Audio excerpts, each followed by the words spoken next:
Hello and welcome to another video about filmmaking, photography and the creative work behind. Very nice to see you again, maybe. Hopefully you liked my last large video where I talk all the behind the scenes to a car commercial. And this time a few changes. One is we're actually filming with the Fujifilm native lens, not the Sigma 18-35. This time we're filming with the Fujifilm 16-55 2.8 lens, and I like it so far. I'm going to do an extra video to this lens in the future, in the next weeks, so stay tuned for this one. And this time we're jumping straight into the cinematic editing workflow in Premiere Pro.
Okay, welcome to Premiere Pro. Hopefully you liked my small cinematic intro video, and we're also going to work with these clips in the following tutorial. So I have already imported my footage, and to keep it a little bit more organized, I have created a folder for the drone footage and one folder for the Fujifilm X-T4 footage. So just give you a short overview about the settings. We shot the Mavic Pro clip in 25 frames per second in 4K. And the Fujifilm footage, we have 3 different clips. One is 25 frames because this is the standard base frame rate here in Europe. We have one in 50 frames and one in 200 frames per second. And in the following, I'm going to show you how to change settings for different clips to work with them properly. Before we start editing our clips, we have to create a new sequence to get a timeline. I always like to create a full HD timeline or sequence because then I can scale down my 4K footage and have a little bit more room to play with. But you can also go with 4K, and I also already mentioned 25 frames is my base frame rate here in Europe.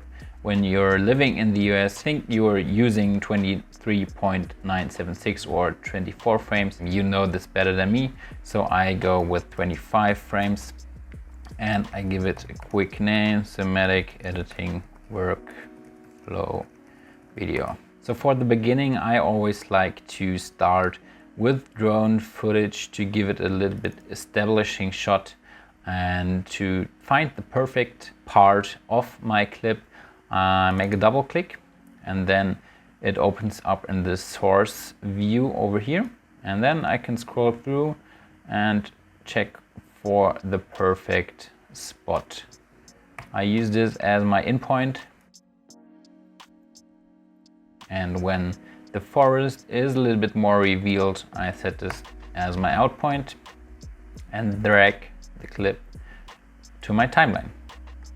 And then it asks me if I want to change the sequence settings, because we created a timeline in full HD and the video footage is in 4K, but I want to keep my existing settings for the timeline, and go over to my video, scale to frame size, and then the 4K clip is scaled down to the full HD timeline. Okay, then we go over to the Fujifilm footage. So we start with the 25 frames. We don't have to change any settings over here because it's the same frame rate as our timeline. Set this as our endpoint. The footage is very laggy over here because Premiere Pro isn't working really good with the H.265 codec from the Fujifilm. So sorry for the junky playback. So I put the clip also on the timeline, also scale to frame size, and we have the perfect clip. So how to use the 50 frames per second clip properly to get a nice and smooth slow motion footage out of it. Right click, modify, interpret footage, and type in 25 frames. And when you double click on it and open it in its source monitor, you will see when playing it back that the clip is already in slow motion.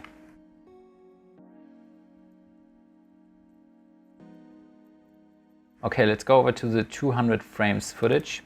So the Fujifilm is only able to shoot 400 frames or up to 240 frames in full HD. So we don't have to scale this footage down. Okay, one step we skip in this video is sound design. So I'm not going to import some music and putting some sound design on it. Maybe if you're interested in this, please let me know in the comments and I will do a separate video to this topic about sound design and stuff like this. But there's already a lot of very nice tutorials to this topic. So after the sound design, my next step is going over to color grading. And for color grading, I always like to do it manually or using any conversion LUTs. So we filmed everything in f-log footage, so it's very flat. We have to get some more punch in there. We do the basic color correction on every clip individual, and then we put an adjustment layer over every clip to get a more similar looking color grading to the whole timeline, okay? So I do this very quickly because normally I would take a lot of time for color grading and for the correction and stuff like this.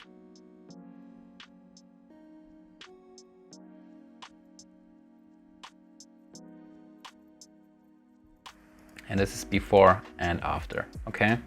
So this is just a very fast correction. And what I do right now is I go over to effect controls of my clip. And I have the volumetric color, which is the color grading. And I'm going to copy and paste this setting to my other clips. Maybe it looks awful, but we just keep it like this for the easy handling of this tutorial. We did our color correction, and as I said, normally I would take a lot more time to make it perfect on every clip, to bring it to a very nice base. And then we add a new adjustment layer. We put this on all our clips and maybe rename this to creative look.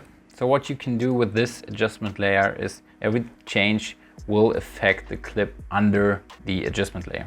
So maybe to create more creative looking thing, we go over to the color wheels and we put some blue in the highlights and maybe some greenish looking footage, and you will see it also affects this clip over here. So the next step is to make it even more cinematic. We take another adjustment layer and also put it over every clip. And what we can do right here is go over to effects, type in crop.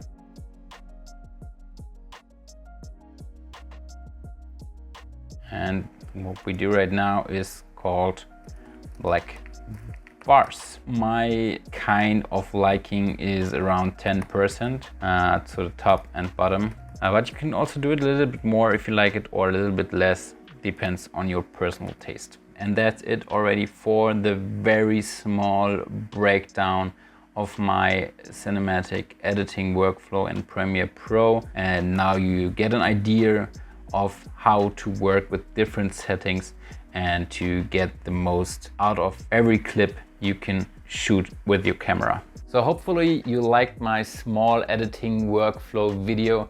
Just a few sentences about this. This is not the only way or the only right way to work with a video editing software. This is just my preferred way of working with different video files from different cameras and stuff like this. Just maybe use this as a starting point to get your preferred way of working with different files in your editing software. Thank you for stopping by. Maybe consider to subscribe if you're interested in these kind of videos or videos to the Fujifilm cameras, lenses, I don't know, everything about filmmaking, photography, and the creative work behind. Thank you for stopping by. Hopefully see you in the next one. Bye und auf Wiedersehen.